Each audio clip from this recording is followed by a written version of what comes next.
പ്രബുദ്ധ കേരളത്തിൻ്റെ തലസ്ഥാനത്ത് താമര പൂവിട്ടിരിക്കുകയാണ്.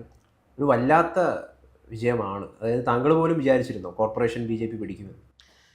കോർപ്പറേഷൻ ബി.ജെ.പി പിടിക്കും എന്ന് ഞാൻ വിചാരിച്ചിരുന്നില്ല. ഞാൻ എൽ.ഡി.എഫ് തന്നെ അധികാരത്തിൽ തുടരും എന്നാണ് വിചാരിച്ചത്. അതിൻ്റെ പ്രധാനപ്പെട്ട കാരണമെന്ന് ഈ ഒരു 3 ഫൈറ്റ് ഉണ്ടാകുമ്പോൾ, അതായത് ഇപ്പോൾ ശബരിനാഥിൻ്റെ നേതൃത്വത്തിൽ കോൺഗ്രസ് കൂടി വന്ന് ഫൈറ്റ് ഉണ്ടാകുമ്പോൾ അത് എൽ.ഡി.എഫിന് ഗുണകരമാകും എന്നാണ് ഞാൻ വിചാരിച്ചിരുന്നത്. പക്ഷേ യഥാർത്ഥത്തിൽ ഇപ്പം നമ്മൾ പ്രാഥമികമായിട്ടുള്ള കണക്കുകൾ നോക്കുമ്പോൾ, ഇന്നിപ്പോൾ ചീഫ് എഡിറ്റർ നന്ദകുമാറായിട്ട് തന്നെ ഞാൻ സംസാരിക്കുമ്പോൾ, യഥാർത്ഥത്തിൽ അദ്ദേഹവും ഞാനും കൂടി സംസാരിച്ചപ്പോൾ ഞാൻ അത്ര നോക്കിയിട്ടില്ല. അദ്ദേഹം തന്നെ പറഞ്ഞൊരു കാര്യം എന്ന് പറയുന്നത് ഏതാണ്ട് 16ഓളം സീറ്റുകളിൽ ഈ പറയുന്ന കോൺഗ്രസ് അവരുടെ വോട്ട് ഉയർത്തിയത് എൽ.ഡി.എഫിന് വലിയ ക്ഷീണമായി മാറിയിട്ടുണ്ട്. അതേസമയം ബി.ജെ.പി അവരുടെ വോട്ടുകൾ അതേപോലെ തന്നെ നിലനിർത്തി. കാരണം 30-35 സീറ്റുകളിലുണ്ട്. ഞാനിപ്പോൾ അത് അനലൈസ് ചെയ്തിട്ടില്ല, കാരണം ഗൗത്തിനറിയാൻ യാത്ര കഴിഞ്ഞ് ഇന്നലെ രാത്രി എത്തിയുള്ളൂ കോഴിക്കോട്. അപ്പം ഞാൻ പറഞ്ഞത് അത്തരത്തിലുള്ള മാറ്റങ്ങളാണ് യഥാർത്ഥത്തിൽ ബി.ജെ.പിക്ക് വലിയ നേട്ടമുണ്ടാക്കി കൊടുത്തതെങ്കിൽ നമ്മൾ പരിശോധിക്കേണ്ട ഒരു കാര്യമാണ്. പക്ഷെ അപ്പോഴും ബി.ജെ.പിക്ക് ഇതൊരു വലിയ നേട്ടമാണ്. കാരണം എന്താണെന്ന് വെച്ചാൽ തിരുവനന്തപുരം പോലെയുള്ള കേരളത്തിലെ ഏറ്റവും വലിയ 101 സീറ്റുള്ള കോർപ്പറേഷനിൽ അധികാരത്തിലെത്തുക എന്ന് പറയുന്നത് അവരുടെ ഒരു മീഡിയ പ്രസൻസ് വലിയ തോതിൽ വർദ്ധിപ്പിക്കുന്ന കാര്യമാണ് ഒന്ന്. രണ്ടാമത്തെ കാര്യം എന്ന് പറയുന്നത് നിയമസഭയിലേക്ക് അവരുടെ ആത്മവിശ്വാസം ഇത് കൂട്ടും. കാരണം അവിടെയുള്ള ഒരു 3-4 നിയമസഭാ മണ്ഡലങ്ങളിൽ അവർക്ക് വലിയ അപ്രമാദിത്വം ഉണ്ട്. കാരണം ഇപ്പോൾ ശശി തരൂർ ജയിക്കുമ്പോൾ പോലും രാജീവ് ചന്ദ്രശേഖർ ലീഡ് ചെയ്തിട്ടുള്ള 3ഓളം വരുന്ന നിയമസഭാ മണ്ഡലങ്ങളുണ്ട്. അപ്പോൾ അതിൽ അവർക്ക് ജയിക്കാം എന്നുള്ളത് അതൊരു ലോക്സഭയിലേക്ക് മാത്രം ഉണ്ടായൊരു വേവല്ലെന്നും തരംഗമല്ലെന്നും, പകരം ഈ പറയുന്ന പോലെ നിയമസഭയിലേക്കും കൂടി അത് പിടിച്ചു നിർത്താമെന്നുള്ളതിൻ്റെ അവരുടെ ഏറ്റവും വലിയ ഗുണമാണത്. അതിന് പ്രധാനപ്പെട്ട കാര്യം അവരുടെ സംഘടനാ സംവിധാനം വളരെ ശക്തമായിരിക്കുന്നു എന്നുള്ളതാണ്. കേരളത്തിലുള്ള 23,000-ഓളം വരുന്ന ഈ പറയുന്ന ബൂത്തുകളിൽ അവരുടെ യഥാർത്ഥത്തിൽ വാർഡുകളിൽ അവരേതാണ്ട് 16,000 എണ്ണത്തിൽ മത്സരിക്കുന്നത്. അതിൽ ഞാൻ മനസ്സിലാക്കുന്ന പ്രകാരം ഒരു 7,000-7,300 സ്ഥലങ്ങളിലെങ്കിലും അവർക്ക് വലിയ തോതിലുള്ള സംഘടന ബിൽഡ് ചെയ്യാൻ അവർക്ക് സാധിച്ചിട്ടുണ്ട്. അപ്പോൾ അതുകൊണ്ട് തന്നെ ആശയപരമായ ഒരു അടിത്തറ അവർക്കുണ്ട് ഇത്ര സ്ഥലങ്ങളിൽ എന്നുള്ളതുകൊണ്ട് ഇനി നിയമസഭയിലേക്ക് ചിലപ്പോൾ 2-3 സീറ്റുകളെങ്കിലും ജയിപ്പിച്ചെടുക്കാൻ കഴിയും. നമ്മൾ നോക്കുമ്പോൾ ഒരു കാലത്ത് അത്രമാത്രം ജനങ്ങളും ആളുകളെല്ലാം കളിയാക്കിയതാണ് ബി.ജെ.പി കേരളത്തിൽ വോട്ട്. അങ്ങനെ ഒരു കാലം ഉണ്ടാവും വിജയിച്ചു വരുന്നത്. ഇപ്പോൾ ഇതാ ചരിത്രത്തിൽ കോർപ്പറേഷൻ കൂടി പിടിച്ചിരിക്കുകയാണ്. നേരത്തെ ആദ്യമായിട്ടൊരു MP ഉണ്ടായി, അതിന് തൊട്ട് ശേഷമുള്ള ഇലക്ഷനാണല്ലോ. അല്ല, ഈ ഒരു മാറ്റം ഉണ്ടല്ലോ, ഈ പ്രബുദ്ധ കേരളത്തിൽ ഇത്തരം ബി.ജെ.പി സപ്പോർട്ടേഴ്സ് വരുന്നു എന്ന് പറയുന്നത്, ആ മാറ്റത്തെ എങ്ങനെയാണ് താങ്കൾ കാണുന്നത്?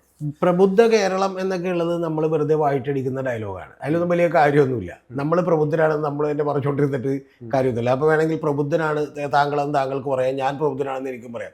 അതൊക്കെ വെറും മണ്ടത്തരാണ്. പിന്നെ ഗോഡ്സ് ഓൺ കൺട്രി എന്നൊക്കെ പറയുന്ന ഒരു പരസ്യവാചകമാണ്. അതുകൊണ്ട് നമ്മൾ ദൈവത്തിൻ്റെ സ്വന്തം നാടാണെന്ന് വിചാരിക്കേണ്ട. ഇവിടെ യഥാർത്ഥത്തിൽ വർഗീയമായി, ജാതിപരമായി, മതപരമായിട്ടുള്ള വിശ്വാസങ്ങളും മാനസികമായിട്ടുള്ള വിഭജനങ്ങളും ഒക്കെ അനുദിനം നമ്മുടെ നാട്ടിൽ കൂടിക്കൊണ്ടിരിക്കുകയാണ്.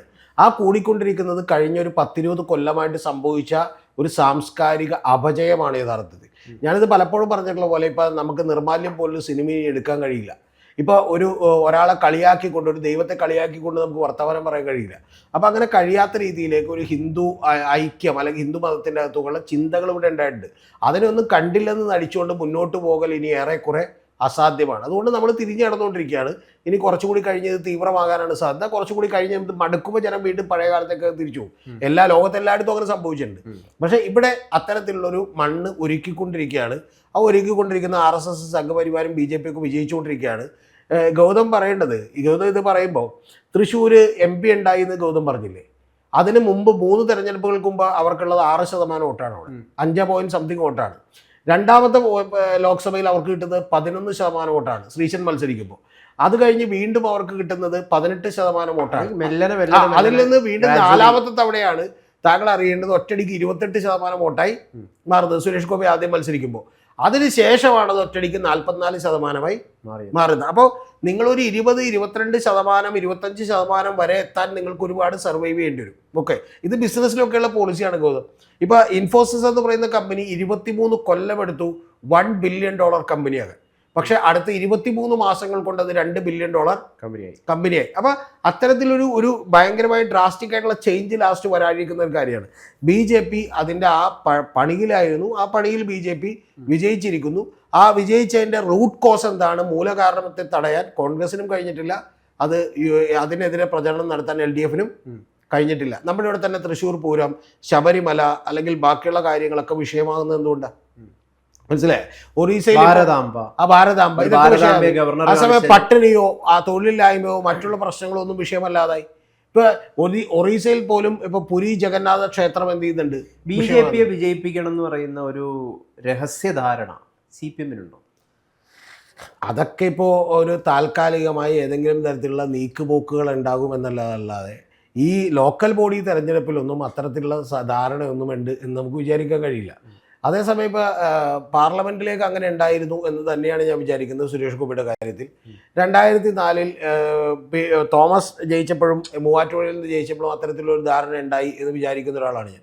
കാരണം ക്രിസ്ത്യൻ ഭൂരിപക്ഷ പ്രദേശമായിട്ടുള്ള മൂവാറ്റുപുഴയിൽ അന്ന് സ്ഥാനാർത്ഥിയെ നിർത്തിയത് PM ഇസ്മായിലിനെയാണ്, അവിടുത്തെ ബാങ്ക് പ്രസിഡന്റിനെയാണ് നിർത്തിയത്. എനിക്കിപ്പോഴും ഓർമ്മയുണ്ട്, ഞാൻ അദ്ദേഹത്തെ അറിയുന്നതാണ്, ആ സമയത്ത് സംസാരിച്ചിട്ടുണ്ട്. അപ്പോൾ ഇസ്മായിൽ സ്ഥാനാർത്ഥി ആയി വന്നത് പാർട്ടിക്കാർക്ക് തന്നെ അന്ന് വലിയ അത്ഭുതമായിരുന്നു. കാരണം എന്ന് വെച്ചാൽ അത്തരത്തിലുള്ള ചില അഡ്ജസ്റ്റ്മെൻറ്റുകളൊക്കെ ചെയ്യാറുണ്ട്. എൻ്റെ ഇപ്പോഴുള്ള പ്രശ്നം എന്ന് പറയുന്നത് ഇപ്പോൾ BJP കഴിഞ്ഞ തവണ നേടിയിട്ടുള്ള 38 ലക്ഷം വോട്ടുണ്ട് ലോക്സഭയിൽ. ആ 38 ലക്ഷം വോട്ട് അവർ ഈ നിയമസഭയിൽ നിലനിർത്തുമോ എന്നുള്ള കാര്യത്തിൽ എനിക്ക് വലിയ ഭയമുണ്ട്. കാരണം ഒരു 2-3 സീറ്റുകൾ അവർ ജയിച്ചോട്ടെ, പക്ഷേ ബാക്കിയുള്ള ഒരു 10-12 ലക്ഷം വോട്ടുകൾ മറിക്കാൻ കഴിഞ്ഞാൽ ഒരു പക്ഷേ CPM വീണ്ടും അധികാരത്തിൽ വരാമെന്ന് പറയുന്ന ഒരു പ്ലാൻ അവർക്കുണ്ടാവും. പക്ഷേ ലോക്കൽ ബോഡി തെരഞ്ഞെടുപ്പിൽ അതൊന്നും അത്ര സംഭവിച്ചിട്ടില്ല എന്നാണ് നമുക്കിപ്പോൾ മനസ്സിലാക്കാൻ സാധിക്കുന്നത്, കഴിയുന്നൊരു കാര്യം. അപ്പോൾ അതായത് അടുത്ത തവണ ഇനിയിപ്പോൾ നിയമസഭയിൽ വരുമ്പോൾ ഒരു MLA എങ്കിലും 1-2 MLA എങ്കിലും BJP-ക്ക് തിരുവനന്തപുരത്ത് നിന്ന് ഉണ്ടാവും. ചിലപ്പോൾ ഉണ്ടാവുമായിരുന്നു. തിരുവനന്തപുരത്ത് നിന്നല്ല ഞാൻ പറയുന്നത്, തിരുവനന്തപുരം കഴിഞ്ഞ തവണ അവർക്ക് ആകെ വോട്ട് കൂടി എന്നൊക്കെ ആളുകൾ പറയുമ്പോൾ ആളുകൾ മനസ്സിലാക്കാത്തൊരു കാര്യം, വോട്ട് കൂടി ഒരു സ്ഥലം തൃശ്ശൂരാണ്, ഒരു സ്ഥലം ആലപ്പുഴയാണ്, ഒരു സ്ഥലം ആറ്റിങ്ങലാണ്, ഒരു സ്ഥലം തിരുവനന്തപുരമാണ്. ഈ 3-4 സ്ഥലങ്ങളിലേ അവർക്ക് വോട്ട് കൂടിയിട്ടുള്ളൂ. അതിനു മുമ്പ് നേരത്തെ ഉണ്ടായിരുന്ന വോട്ടുകൾ തന്നെ ബാക്കിയുള്ള എല്ലാ സ്ഥലങ്ങളിലും ഉള്ളൂ. അപ്പോൾ ആ സ്ഥലങ്ങളിൽ എവിടെയെങ്കിലും നിന്ന് അവർക്കൊരു MLA വേണമെങ്കിൽ നമ്മളിവിടെ രാജീവ് ചന്ദ്രശേഖരനെ മറക്കരുത്. അല്ല, രാജീവ് ചന്ദ്രശേഖർ അവരുടെ അജണ്ടകൾക്കനുസരിച്ച് ഗംഭീരമായി പണിയെടുക്കാമെന്ന ഒരാളാണ്. അദ്ദേഹം വളരെ വലിയൊരു ടീമിനെ ഉണ്ടാക്കിയിട്ടുണ്ട്. എനിക്ക് നേരിട്ടറിയാവുന്ന ഒരു കാര്യം, ഒരു ഒരു വാർഡുകളിൽ തന്നെ 7 പേരുടെ അവർ നേരത്തെ തന്നെ ഒരു ടീമിനെ സെറ്റ് ചെയ്തിരുന്നു. ആ 7 പേരാണ് അവിടെ വിന്നബിലിറ്റി ഉള്ളൊരു സ്ഥാനാർത്ഥിയെ തീരുമാനിക്കാൻ വേണ്ടി അധികാരപ്പെടുത്തിയിരുന്നു. അങ്ങനെ നിരവധി കാര്യങ്ങൾ അദ്ദേഹം ചെയ്തിരുന്നു. വലിയ തോതിൽ പരിശ്രമം നടത്തിയിട്ടുണ്ട് ഒരു പാർട്ടി എന്നുള്ള നിലക്ക്. എനിക്കതിൻ്റെ ആശയങ്ങളോടൊക്കെ വിയോജിപ്പുണ്ടെങ്കിലും ആ ആശയങ്ങളോട് വിയോജിക്കുമ്പോൾ തന്നെ ആ ആശയത്തിന് വേണ്ടി അവർ ഗംഭീരമായി പണിയെടുത്തിരുന്നു എന്നുള്ള കാര്യത്തിൽ എനിക്ക് തർക്കമില്ല.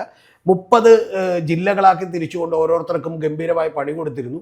ഒരാളെ പോലും വെറുതെ നിർത്തിയിരുന്നില്ല എന്നൊക്കെ ഉള്ളത് എനിക്ക് നേരിട്ടറിയാവുന്ന കാര്യമാണ്. ഞാൻ പല ജില്ലാ പ്രസിഡന്റുമാരൊക്കെ ആയിട്ട് സംസാരിച്ചിട്ടുണ്ട്. അപ്പോൾ അത്തരത്തിൽ വലിയ തോതിലുള്ള പ്രഷർ മോളിൽ നിന്നുണ്ടായിരുന്നു. അത്തരത്തിൽ ഏതാണ്ടൊരു IT ഫേമോ അല്ലെങ്കിൽ ഒരു ബിസിനസ് കമ്പനിയൊക്കെ വർക്ക് ചെയ്യുന്ന അതേ ലെവലിൽ ഗംഭീരമായി വർക്ക് ചെയ്തിരുന്നു. അപ്പോൾ അത് ഒരു രാജീവ് ചന്ദ്രശേഖരന്റെ കൂടി വിജയമാണ്. അല്ല, രാജീവ് ചന്ദ്രശേഖരന്റെ കൂടി വിജയം എന്ന് പറയുമ്പോൾ അദ്ദേഹത്തിനെതിരെ പാർട്ടിക്കുള്ളിൽ വലിയ രീതിയിലുള്ള ഒരു 5% ഉണ്ടായിരുന്ന വോട്ട് 11% ആക്കുകയും 11% ഉണ്ടാകുന്ന ഒരു വോട്ട് 18% ആക്കുകയും 18% നിന്ന് 28% ആക്കുകയും ചെയ്തിട്ടുള്ള നിരവധി നേതാക്കൾക്ക് അതിൽ പങ്കുണ്ട്. കെ സുരേന്ദ്രൻ മുതൽ ഇപ്പം നമ്മുടെ മന്ത്രിയായിരിക്കുന്ന അദ്ദേഹം ഒരു കോളേജ് യൂണിയൻ തെരഞ്ഞെടുപ്പ് പോലും ജയിക്കാത്ത കാലത്താണ് BJP-യിൽ ജോയിൻ ചെയ്യുന്നത്, അതും ഒരു ക്രിസ്ത്യനായിട്ട്. അപ്പോൾ അദ്ദേഹത്തെ അടക്കമുള്ള നിരവധി ആളുകൾക്ക് ഇതിനകത്ത് പങ്കുണ്ട്. ഒരു ലാസ്റ്റ് ലാപ്പിലേക്ക് അതൊന്നുകൂടി ആ ഫേസ് ഒന്ന് ആക്കം കൂട്ടാൻ തീർച്ചയായിട്ടും രാജീവ് ചന്ദ്രശേഖരന് സാധിച്ചു. പിന്നെ അദ്ദേഹം വലിയൊരു തോതിൽ ഫണ്ട് റേസറാണ്, അത് ഏറ്റവും പ്രധാനപ്പെട്ടതാണ്. നമ്മളിപ്പോൾ എന്തൊക്കെ ഇല്ലെന്ന് പറഞ്ഞാലും പണം വലിയ പ്രധാനപ്പെട്ടതാണ്. അപ്പോൾ രാജീവ് ചന്ദ്രശേഖർ വരുന്നു എന്ന് പറയുമ്പോൾ നിങ്ങൾ അറിയേണ്ടത്, നേരത്തെ ഞാനൊരു ചെറിയ കാര്യം നിങ്ങളോട് പറഞ്ഞല്ലോ, BJP ഓഫീസിൽ നേരത്തെ ഉണ്ടായിരുന്ന ചിലവ് എൻ്റെ അറിവിൽപ്പെട്ടിടത്തോളം ഏതാണ്ട് ഒരു മാസം 20 ലക്ഷം രൂപയ്ക്കായിരുന്നു. 18-20 ലക്ഷം 22 ലക്ഷം രൂപയ്ക്കാണ് വന്നുകൊണ്ടിരുന്നത്. അപ്പോൾ അത് രാജീവ് ചന്ദ്രശേഖർ വന്നതിന് ശേഷം 60-65 ലക്ഷം രൂപയുണ്ട് പെർ മന്ത്. അപ്പോൾ അത് പുതിയ ഓഫീസിലേക്ക് മാറിയിട്ടുണ്ട്, വലിയ സൗകര്യങ്ങൾ വന്നിട്ടുണ്ട്. അതുപോലെ വലിയ ആളുകൾക്ക് മുഴുവൻ വലിയ സൗകര്യങ്ങൾ അവർ കൊടുക്കുന്നുണ്ട്, ഏത് കാര്യത്തോട് റിയാക്ട് ചെയ്യുന്നുണ്ട്. കാരണം അദ്ദേഹം കർണാടകയിൽ ഇപ്പോൾ ജനിച്ചു വളർന്നിട്ടുള്ള ഒരാളാണ്. പിന്നെ നമുക്കെല്ലാം അറിയുന്ന പോലെ അദ്ദേഹം ജൂപ്പിറ്റർ ക്യാപിറ്റൽ എന്ന് പറയുന്ന വലിയ സമ്പന്നനായിട്ടുള്ള ഒരു വ്യവസായി കൂടിയാണ്. അപ്പോൾ അതുകൊണ്ട് അദ്ദേഹത്തിന് പണമൊന്നും മൊബിലൈസ് ചെയ്യാൻ വലിയ ബുദ്ധിമുട്ട് ഇല്ല, അല്ലെങ്കിൽ BJP-ക്ക് ഇല്ല. അപ്പോൾ അതൊക്കെ കൊണ്ട് അതുമൊക്കെ ഇതിൻ്റെ ഇടയ്ക്കൊരു പ്രധാനപ്പെട്ട കാര്യം ആണ്.